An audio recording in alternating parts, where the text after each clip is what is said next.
Hello friends, most welcome in my YouTube channel Vivekananda classes. आज हम लोग कंप्यूटर के मोस्ट 25 इंपॉर्टेंट प्रश्न पढ़ने वाले हैं जो बहुत सारे परीक्षाओं में पूछे गए हैं। आप प्रश्नों को पढ़िए। यदि आप प्रश्न पहले से जानते हैं तो आप वो वीडियो को फास्ट मोड पे करके देखिए और अंतिम में बताइए कि आप लोगों को प्रश्न कैसा लगा। पहला प्रश्न है कि विश्व का पहला कंप्यूटर किसके द्वारा बनाया गया था। विश्व का पहला कंप्यूटर किसके द्वारा बनाया गया था? बिल गेट्स द्वारा, बिल क्लिंटन द्वारा, मार्कोनी द्वारा या फिर चार्ल्स बेबेज द्वारा। विश्व का पहला कंप्यूटर किसके द्वारा बनाया गया था? तो विश्व का पहला कंप्यूटर चार्ल्स बेबेज के द्वारा बनाया गया था। आइए देखते हैं इसकी व्याख्या। तो 1837 में चार्ल्स बेबेज ने एक कंप्यूटर बनाया था।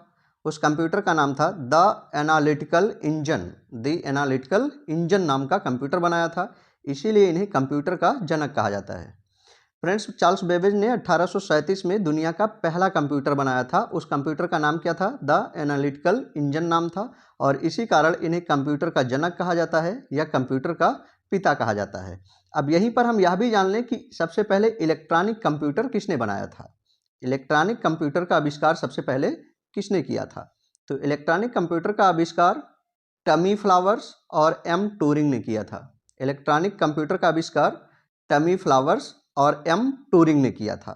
जितने भी 25 क्वेश्चन हमने लिए हैं ये सारे महत्वपूर्ण हैं। बीच बीच में हमने उन्हें बहुत अच्छे से एक्सप्लेन किया है, तो ये सारे आप पढ़ते हुए नोट्स बना लेंगे तो ये ज़्यादा इंपॉर्टेंट रहेंगे। अगला है कि आईसी चिप द्वारा निर्मित प्रथम डिजिटल कंप्यूटर का नाम क्या है?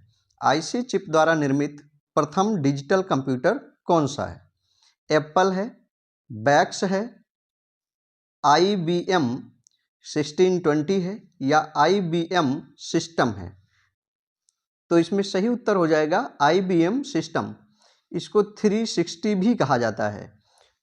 तो आईसी चिप द्वारा निर्मित जो पहला कंप्यूटर था वो था IBM सिस्टम या IBM 360। अगला प्रश्न है कि निम्न में से कौन सा आउटपुट डिवाइस नहीं है? निम्नलिखित में से कौन सा एक आउटपुट डिवाइस नहीं है? कंप्यूटर में इनपुट डिवाइस होते हैं और आउटपुट डिवाइस होते हैं। इनपुट डिवाइस वह हैं जिनके द्वारा हम डाटा जो है वो कंप्यूटर में प्रविष्ट करते हैं, कंप्यूटर में कोई डाटा डालते हैं। आउटपुट डिवाइस वह है जिससे कंप्यूटर हमें कोई भी परिणाम निकाल के देता है, तो वो आउटपुट डिवाइस है। आपको बताना है कि कौन सा इसमें से आउटपुट डिवाइस नहीं है। मॉनिटर, प्रिंटर, प्लॉटर या माउस। तो फ्रेंड्स, मॉनिटर, प्रिंटर और प्लॉटर ये तीनों जो है वो आउटपुट डिवाइस हैं, जबकि माउस जो है वो इनपुट डिवाइस है। माउस जो है वो इनपुट डिवाइस है। हम माउस की मदद से किसी डाटा पे क्लिक करते हैं तब वह जो है कंप्यूटर में पहुंच जाता है और कंप्यूटर उसे रीड करके फिर डिस्प्ले पर हमें वापस दिखाता है। तो इस तरह से माउस जो है वह इनपुट डिवाइस है, बाकी मॉनिटर, प्रिंटर और प्लॉटर ये तीनों आउटपुट डिवाइस हैं। एक्सप्लेन देख लेते हैं। तो कुछ इनपुट डिवाइस के नाम दिए हुए हैं, यहाँ से प्रश्न बनते रहते हैं। तो keyboard, mouse, scanner, trackball, light pen ये सब इनपुट डिवाइस हैं।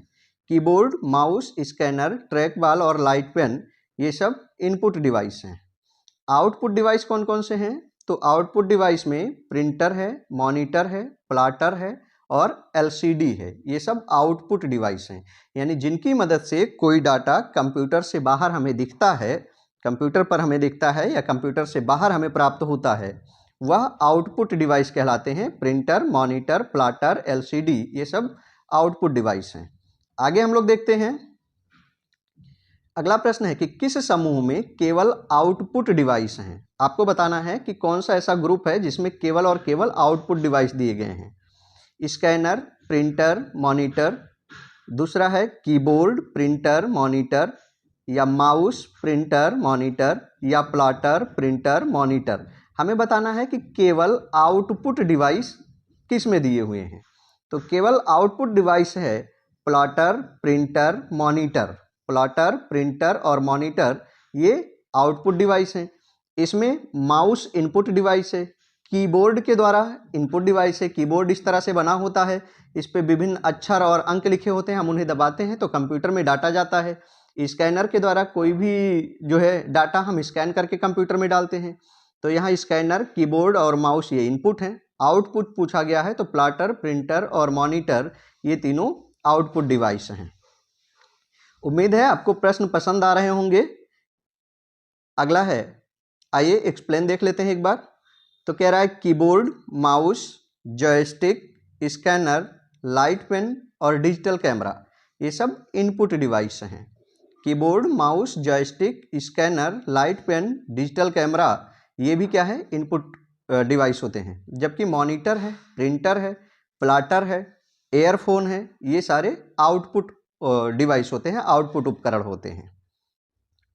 तो किसी कंप्यूटर में इनपुट और आउटपुट उपकरण होते हैं। अगला है कि यदि माउस को 2 बार क्लिक करने पर सूचना दी जाती है। माउस को अगर हम 2 बार क्लिक करें, ये माउस है, इसमें इस तरह से बीच में ट्रैकबॉल होता है, इधर और इधर। अब अगर हम माउस को यहाँ 2 बार क्लिक करें या यहाँ 2 बार क्लिक करें तो वो सूचना कहाँ जाएगी? डॉक्यूमेंट में या वीडियो कार्ड में या हार्ड ड्राइव में या सीपीयू में, ये सूचना कहाँ जाएगी? तो सही आंसर होगा कि ऐसी सूचना सीपीयू में जाती है। जब हम माउस को 2 बार क्लिक करते हैं तो वो सूचना सीपीयू में जाती है। माउस के बारे में थोड़ा सा जान लेते हैं। तो फ्रेंड्स, माउस का आविष्कार 1968 में अमेरिकी वैज्ञानिक थे डग एंजेलबर्ड। ये इंपॉर्टेंट है, ध्यान रखिएगा। माउस का आविष्कार किसने किया था? डग एंजेलबर्ड ने 1968 में किया था।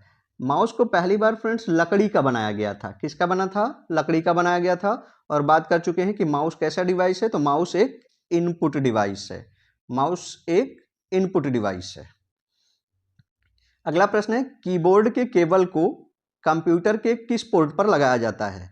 जो कीबोर्ड होता है जिसपे ऐसे अंक और संख्याएं लिखी होती हैं और उसमें एक केबल होता है, तो उसे कंप्यूटर से कनेक्ट करने के लिए कहाँ पर लगाया जाता है, ये पूछा गया है।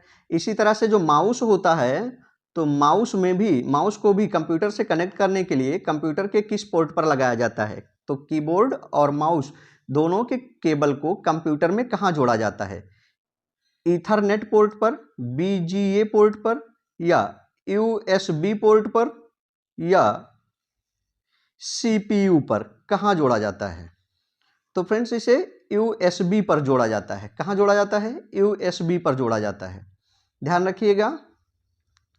अगला है कि इंटरनेट कार्य करता है। इंटरनेट कौन सा कार्य करता है या किस आधार पर कार्य करता है? केवल सर्किट स्विचिंग पर कार्य करता है इंटरनेट, या केवल पैकेट स्विचिंग पर कार्य करता है, या दोनों सर्किट पर, पैकेट स्विचिंग तथा सर्किट स्विचिंग पर, या किसी पर नहीं?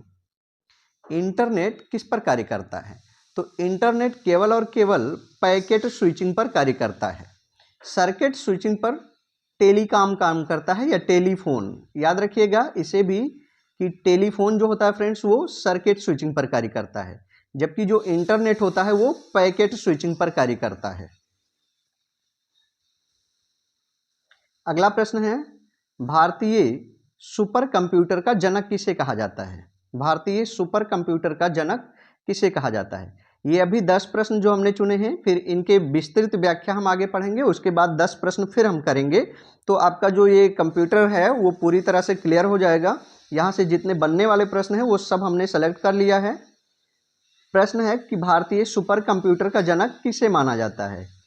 जयंत नार्लिकर को, नंदन नीलेकरी को, विजय भाटकर को, या रघुनाथ माशेलकर को सुपर कंप्यूटर का जनक किसे कहा जाता है?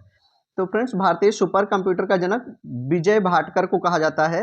इनकी मदद से 1991 में भारत का पहला सुपर कंप्यूटर बना था। कौन सा सुपर कंप्यूटर है? परम। भारत का पहला सुपर कंप्यूटर कौन सा है? परम, जो 1991 में बनके तैयार हुआ था। तो उस समय विजय भाटकर जी के निर्देशन में ये तैयार हुआ था, तो इनको भारतीय सुपर कंप्यूटर का जनक कहा जाता है। आगे देखते हैं, सुपर कंप्यूटर के लिए शब्द लंबाई की परास कितनी होती है? किसी सुपर कंप्यूटर के लिए जो शब्द लंबाई की परास होती है वो कितनी होती है? 16 बिट, 32 बिट, 64 बिट या 128 बिट? तो सुपर कंप्यूटर में जो शब्दों की परास होती है वो 64 बिट होती है। कितनी होती है? 64 बिट होती है। 8 बिट से 1 बाइट बनता है, 8 बिट मिलते हैं तो 1 बाइट बनता है। तो 64 बिट सुपर कंप्यूटर की परास होती है, ये ध्यान रखिएगा फ्रेंड्स। अगला है कि कौन सा कंप्यूटर का घटक नहीं है। कौन सा कंप्यूटर का घटक नहीं है, यानी कौन सा कंप्यूटर का कंपोनेंट नहीं है। यूनिट, इनपुट यूनिट या आउटपुट यूनिट या मेमोरी यूनिट या बेसिक यूनिट। कंप्यूटर का घटक कौन सा नहीं है इसमें से। तो फ्रेंड्स, किसी कंप्यूटर में इनपुट यूनिट होता है, आउटपुट यूनिट होता है, मेमोरी यूनिट भी होता है। मेमोरी यूनिट 2 प्रकार के होते हैं, प्राइमरी मेमोरी और सेकेंडरी मेमोरी। इसमें जो बेसिक यूनिट है ये कंप्यूटर का हिस्सा नहीं होता है। तो किसी कंप्यूटर में बेसिक यूनिट जैसी चीजें नहीं होती है। आगे देखिए, अब यहां से थोड़ा सा हम कंप्यूटर के बारे में एक अच्छी जानकारी लेते हुए आगे चलेंगे। इसके बाद फिर हम प्रश्नों को आगे करेंगे। तो कंप्यूटर एवं सूचना प्रौद्योगिकी के बारे में थोड़ा सा डिटेल में जानते हैं।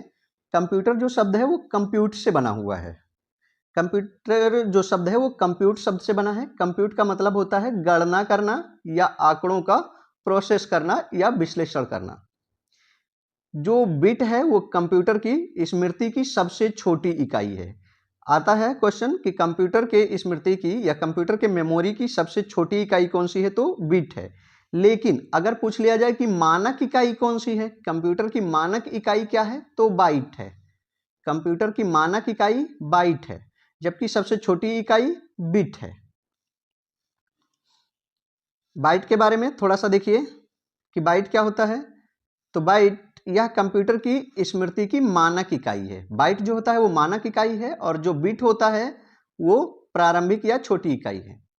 जब हम कीबोर्ड से कोई अक्षर या अंक या चिन्ह को प्रेस करते हैं, दबाते हैं, तो वो कहाँ जाता है, ASCII नाम के कोड में बदल जाता है।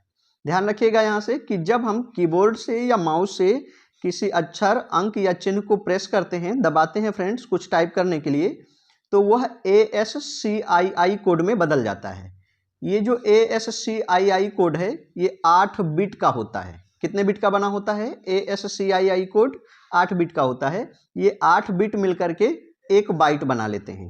8 बिट मिलकर के एक बाइट बना लेते हैं। तो यहाँ से यह भी प्रश्न ध्यान रखिएगा कि जब हम कीबोर्ड पर किसी अक्षर को प्रेस करते हैं या दबाते हैं तो वह किस कोड में बदलता है, ASCII कोड में चेंज हो जाता है और फिर वो सीधे रीड किया जाता है कंप्यूटर के CPU द्वारा। भारत में कंप्यूटर का डेवलपमेंट कैसे हुआ, विकास कैसे हुआ, देखते हैं। तो HEC2M HEC2M भारत ने अपना पहला कंप्यूटर वर्ष 1956 में 10 लाख रुपए में खरीदा था। इसे भारतीय सांख्यिकी संस्थान कोलकाता में लगाया गया था। फ्रेंड्स, HEC2M नाम का एक कंप्यूटर था। HEC HEC2M नाम का कंप्यूटर 1956 में भारत ने 10 लाख रुपए में अमेरिका से खरीदा था और इसे कहाँ लगाया गया था, कोलकाता में। तो यही भारत का पहला कंप्यूटर था। तो भारत का पहला कंप्यूटर कौन सा है, HEC2M है। इसे 1956 में कोलकाता में IIT कोलकाता में लगाया गया था। अब अगर बात आती है फ्रेंड्स कि पहला स्वदेश निर्मित कौन सा था, यानी पहला ऐसा कंप्यूटर जो भारत में ही बना था, तो टिफरैक TIFRAC टिफरैक नाम का एक कंप्यूटर सबसे पहले भारत में बना था। तो वो भारत का पहला स्वदेश निर्मित कंप्यूटर है। इसे 1962 में बनाया गया था। तो यहाँ दो बातें कि भारत का पहला कंप्यूटर कौन सा है और भारत का पहला स्वदेश निर्मित। तो भारत में पहला जो कंप्यूटर आया वो था HEC2M और भारत में जो पहले बना था वो था टिफरैक। तो ये दो याद रखिएगा। अगला है कि भारत में कंप्यूटर का विकास कैसे हुआ है। तो परम नाम का सुपर कंप्यूटर भारत में पहली बार बना। तो भारत का पहला सुपर कंप्यूटर कौन सा है, परम है। क्यों बना था, तो थोड़ी सी स्टोरी हम जान लेते हैं। दरअसल हुआ क्या था कि 1988 के दौरान भारत ने अमेरिका का एक कंप्यूटर मांगा था, क्रे नाम का एक सुपर कंप्यूटर भारत अमेरिका से खरीदना चाहता था, पर अमेरिका ने भारत को देने से इनकार कर दिया था। तब 1980 के दशक में भारत में सुपर कंप्यूटर कार्यक्रम शुरू हुआ। 1988 में CDAC की स्थापना की गई थी। Centre of development of advance computing की स्थापना की गई। सीडैक की स्थापना कहाँ की गई थी? तो पुणे में की गई थी। पुणे में सीडैक की स्थापना की गई और परम नाम का पहला सुपर कंप्यूटर भारत में तैयार हुआ था। तो जब अमेरिका ने क्रे नामक सुपर कंप्यूटर भारत को देने से इनकार कर दिया, तब भारत सरकार ने क्या किया कि अपना सुपर कंप्यूटर बनाने के लिए शुरुआत किया और पहले इसके लिए पुणे में एक संस्थान बनाया सीडैक, और फिर जो है परम नाम का पहला सुपर कंप्यूटर बनाया। कब बनके तैयार हुआ है? 1991 में बनके तैयार हो गया। कंप्यूटर के वर्गीकरण देखते हैं, यानी कितने प्रकार के कंप्यूटर होते हैं। तो कंप्यूटर बहुत प्रकार के होते हैं, मुख्य 4 प्रकार हैं: micro computer, mini computer, main frame computer और सुपर कंप्यूटर। माइक्रो कंप्यूटर क्या होते हैं फ्रेंड्स? तो इनमें माइक्रो प्रोसेसर लगा रहता है। प्रश्न पूछा जाता रहता है कि माइक्रो कंप्यूटर की विशेषता क्या है, तो माइक्रो कंप्यूटर में माइक्रो प्रोसेसर लगे रहते हैं। ये कौन कौन से होते हैं? तो जैसे डेस्कटॉप है, लैपटॉप है, पॉमटॉप है, ये सारे जो है माइक्रो कंप्यूटर में आते हैं। डेस्कटॉप, लैपटॉप, पॉमटॉप, नोटबुक और टैबलेट, ये आपका जो फोन है, ये सारे माइक्रो कंप्यूटर में आते हैं। तो माइक्रो कंप्यूटर की विशेषता क्या है? तो इनमें माइक्रो प्रोसेसर लगा रहता है। अगला है मिनी कंप्यूटर। मिनी कंप्यूटर क्या होते हैं? तो इनकी जो वर्ड लेंथ होती है मिनी कंप्यूटर की, वो 32 बिट से अधिक होती है। मिनी कंप्यूटर की विशेषता यह है कि इनकी जो वर्ड लेंथ है, वो शब्द की लंबाई है, वो 32 बिट से अधिक होती है। इनका कार्य पैरोल या अकाउंटिंग और वैज्ञानिक उपयोग में किया जाता है। मेन फ्रेम कंप्यूटर, तो मेन फ्रेम कंप्यूटर किसी ऑफिस में या कंपनी में एक बड़ा कंप्यूटर लगाया जाता है और उसी के द्वारा जो है बाकी के लोग उसमें अपनी आईडी लॉग इन कर लेते हैं, तो वो मेन फ्रेम कंप्यूटर कहलाता है। ठीक है फ्रेंड्स, तो हमने देख लिया कि मिनी कंप्यूटर क्या है, मेन फ्रेम कंप्यूटर क्या है, माइक्रो कंप्यूटर क्या है। आगे है सुपर कंप्यूटर। सुपर कंप्यूटर क्या है? तो सुपर कंप्यूटर शब्द का प्रयोग पहली बार 1929 में अमेरिका में किया गया था। यानी जो सुपर कंप्यूटर है वो सबसे पहली बार कहाँ आया था? अमेरिका में आया था 1929 में। इसकी क्षमता बताने के लिए सुपर कंप्यूटर की क्षमता को हम गीगाफ्लॉप, टेराफ्लॉप और पेटाफ्लॉप से बताते हैं। ये याद रखिएगा कि सुपर कंप्यूटर को किस में मापा जाता है? तो गीगाफ्लॉप में, टेराफ्लॉप्स में और पेटाफ्लॉप्स में मापा जाता है। ये सुपर कंप्यूटर के बारे में है। आगे देखते हैं कंप्यूटर के मुख्य भाग कौन कौन से हैं। तो कंप्यूटर के मुख्य भाग सीपीयू है, मेमोरी यूनिट है, इनपुट यूनिट है और आउटपुट यूनिट है। अभी हमने इनपुट और आउटपुट यूनिट से प्रश्न देखे थे, पढ़ा हुआ था। आगे हम लोग अभी फिर से 10 प्रश्न उठाएंगे ये पढ़ लेने के बाद में, और फिर हम देखते हैं कि आप कितना समझ पाए। तो सीपीयू क्या है? Central processing unit. Central processing unit या सीपीयू को कंप्यूटर का मस्तिष्क कहा जाता है या ब्रेन कहा जाता है। तो कंप्यूटर का ब्रेन किसे कहा जाता है? सीपीयू को कहा जाता है, ये ध्यान रखिएगा। मेमोरी यूनिट में 2 प्रकार की मेमोरी होती है, अस्थाई मेमोरी और अस्थाई मेमोरी, या प्राइमरी मेमोरी और सेकेंडरी मेमोरी। इसमें रैम और रोम आते हैं। रैम और रोम आते हैं। जो रैम होता है, RAM रैम होता है, रैंडम एक्सेस मेमोरी, ये अस्थाई होता है फ्रेंड्स। इसमें जब कोई डाटा आता है तो ये तुरंत डिलीट भी हो जाता है, या कंप्यूटर अगर अचानक से बंद हो जाए तो इसके सारे डाटा डिलीट हो जाते हैं। लेकिन जो रोम होता है, रीड ओनली मेमोरी, ये अस्थाई होता है, ये डिलीट नहीं होता है, ये कंप्यूटर में पड़ा रह जाता है। इसे हम बाद में कभी भी पढ़ सकते हैं। तो ये कंप्यूटर के प्रमुख पार्ट हैं: CPU, memory unit, input unit और आउटपुट यूनिट। इनपुट और आउटपुट कौन कौन से हैं? अभी हमने देखा ही है कि इनपुट कौन है और आउटपुट कौन है। अब प्रश्न फिर से 10 प्रश्न फिर से हम लोग यहां से करेंगे, जो अभी हम लोग पढ़े हैं उन्हीं के आधार पे, कि स्काई ड्राइव किस कंपनी की क्लाउडिंग कंप्यूटिंग सेवा है। स्काई ड्राइव किस कंपनी की क्लाउडिंग कंप्यूटिंग सेवा है? वोडाफोन, बीएसएनएल, माइक्रोसॉफ्ट या कोई नहीं? तो माइक्रोसॉफ्ट की है। स्काई ड्राइव किस कंपनी की क्लाउडिंग कंप्यूटिंग सेवा है? तो माइक्रोसॉफ्ट की है। अगला है XML का पूरा नाम क्या है? अब इधर जितने भी आपको 10 प्रश्न मिलने हैं वे सब के सब बहुत महत्वपूर्ण हैं। जितने भी पेपर हुए हैं सब में एक ना एक प्रश्न पड़े हुए हैं। XML का पूरा नाम क्या है? Example markup language, extensible markup language, x markup language या एक्स्ट्रा मॉडर्न लिंक। XML का पूरा नाम क्या है? तो XML का पूरा नाम है x markup language. X markup language, इसको आप रट के जाइएगा एग्जाम से पहले। अगला है कि URL का पूरा नाम क्या है? URL का पूरा नाम क्या है? Unique resource locator, universal resource locator, uniform resource locator या यूनाइटेड रिसोर्स लोकेटर। URL का पूरा नाम क्या है? तो फ्रेंड्स URL का पूरा नाम है uniform resource locator, uniform resource locator. अगला है FTP का पूरा नाम क्या है? FTP का पूरा नाम क्या है? File translate protocol, file transit protocol, file typing protocol या फाइल ट्रांसफर प्रोटोकॉल। FTP का पूरा नाम क्या है? तो FTP का पूरा नाम है friends file transfer protocol, file transfer protocol FTP का पूरा नाम है। फुल फॉर्म ये पूछे जाते रहते हैं। अगला है कि वेब पोर्टल डैकनेट किससे संबंधित है? डैकनेट किससे संबंधित है? एक वेब पोर्टल है जो गवर्नमेंट द्वारा लॉन्च किया गया है, तो ये किससे संबंधित है? ई एग्रीकल्चर से, ई कॉमर्स से, ई बिजनेस से या ई लॉजिस्टिक्स से, किससे संबंधित है? तो वेब पोर्टल जो डैकनेट है फ्रेंड्स, ये ई एग्रीकल्चर से संबंधित है, यानी कि किसानों के लिए एक ऑनलाइन एप्लीकेशन सेवा बनाई गई है जिसपे किसान अपनी समस्या जाकर के पूछ सकते हैं और अपने उत्पादों का विपणन कर सकते हैं, यानी कि बेच सकते हैं। तो उसी को डैकनेट कहा गया है। ये कृषि मंत्रालय के द्वारा डेवलप है। अगला है कि विश्व कंप्यूटर साक्षरता दिवस कब मनाया जाता है? विश्व कंप्यूटर साक्षरता दिवस कब मनाया जाता है? 2 दिसंबर, 5 जुलाई, 14 नवंबर या 3 नवंबर को विश्व कंप्यूटर साक्षरता दिवस कब मनाया जाता है? तो वर्ल्ड कंप्यूटर लिटरेसी डे मनाया जाता है फ्रेंड्स 2 दिसंबर को। 2 दिसंबर को कंप्यूटर साक्षरता दिवस मनाया जाता है। अगला है UPS का पूरा नाम क्या है? UPS का पूरा नाम क्या है?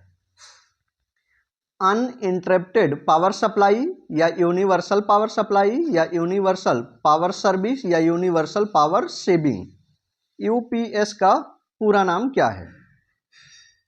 तो UPS का पूरा नाम है friends uninterrupted power supply, uninterrupted power supply.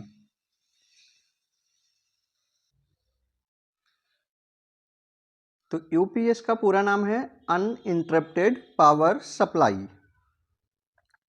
अगला प्रश्न देखते हैं, SMPS का पूरा नाम क्या है? SMPS का फुल फॉर्म क्या है फ्रेंड्स?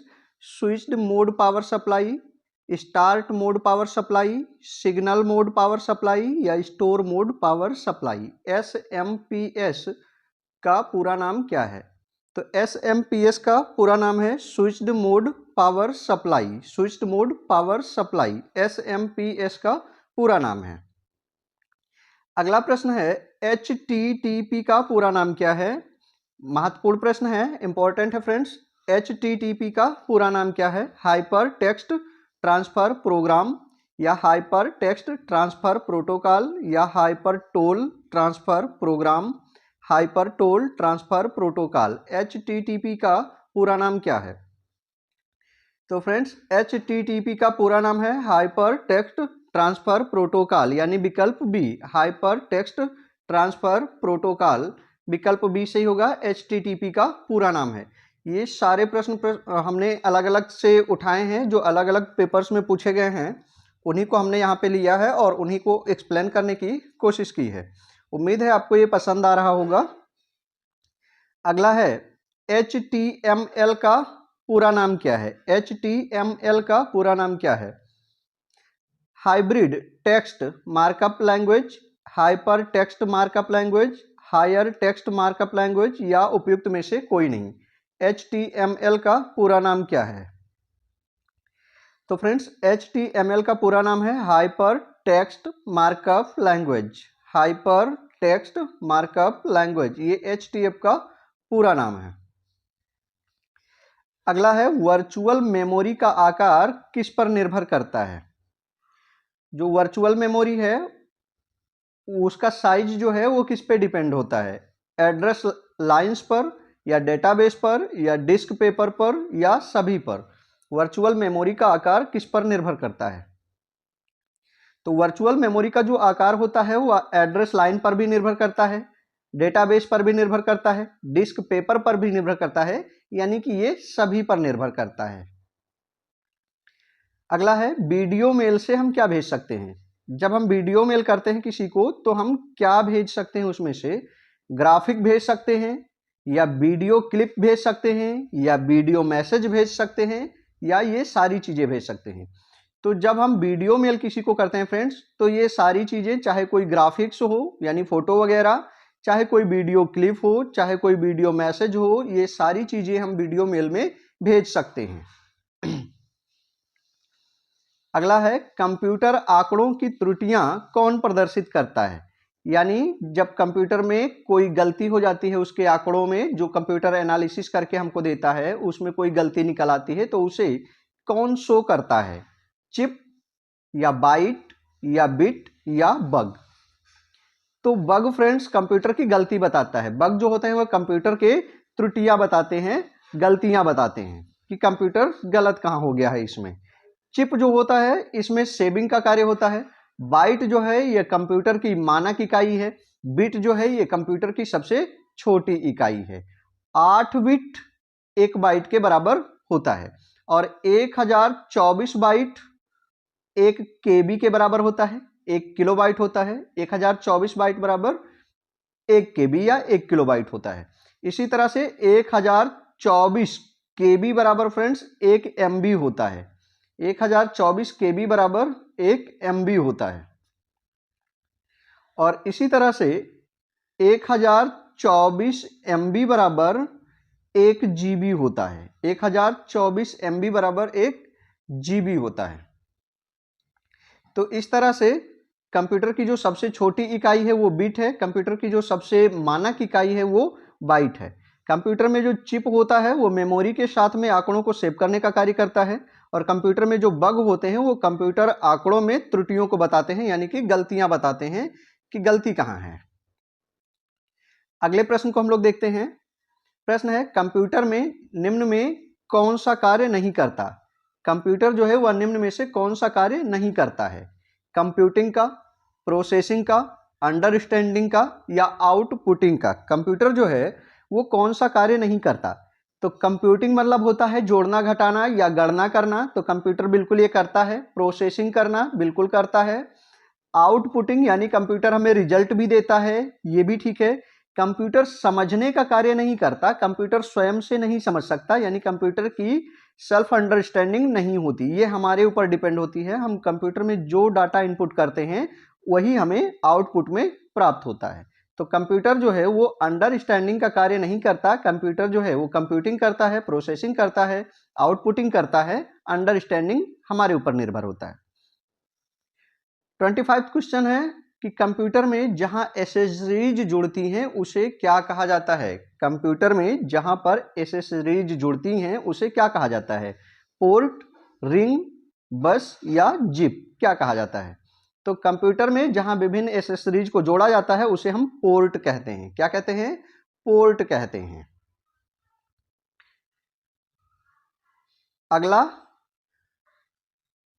ये आखिरी प्रश्न है हमारा, उच्च स्तरीय प्रोग्रामिंग कंप्यूटर की भाषा क्या है।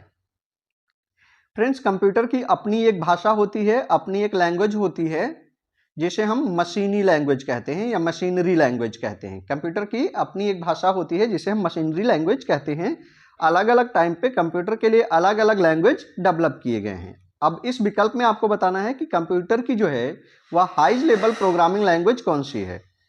तो high level programming language COBOL, Pascal, basic या ये सभी। तो ये सभी हाई लेवल के लैंग्वेज हैं कंप्यूटर के लिए। कोबोल, पास्कल, बेसिक और ये सभी हाई लेवल लैंग्वेज हैं, उच्च स्तरीय कंप्यूटर की भाषा है। कंप्यूटर की भाषाओं से प्रश्न बनता रहता है। आइए कुछ भाषाओं को हम लोग देख लेते हैं। तो कंप्यूटर में दो प्रकार की भाषाएं होती हैं। एक है प्रोसीजरल प्रोग्रामिंग भाषा। प्रोसीजरल प्रोग्रामिंग भाषा कौन कौन सी होती हैं? कोबोल है, पास्कल है, बेसिक, जावा, पाइथन, फोरटान, गो और सी।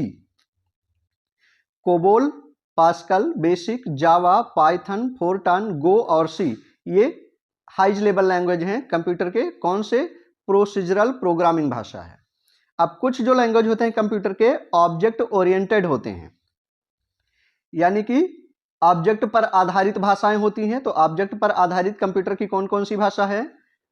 तो फ्रेंड्स C++ है, डेल्फी है, जावा है, सी हैज है, पर्ल है और PHP, ये कंप्यूटर की ऑब्जेक्ट ओरिएंटेड भाषाएं हैं। तो कुल मिलाकर के कंप्यूटर की इतनी भाषाएं हैं: COBOL, Pascal, BASIC, Java, Python, Fortran, Go, C++, Delphi, Java, C hash, Perl और PHP, इतनी कंप्यूटर की उच्च स्तरीय लैंग्वेज भाषाएं हैं या उच्च स्तरीय प्रोग्रामिंग भाषाएं हैं फ्रेंड्स।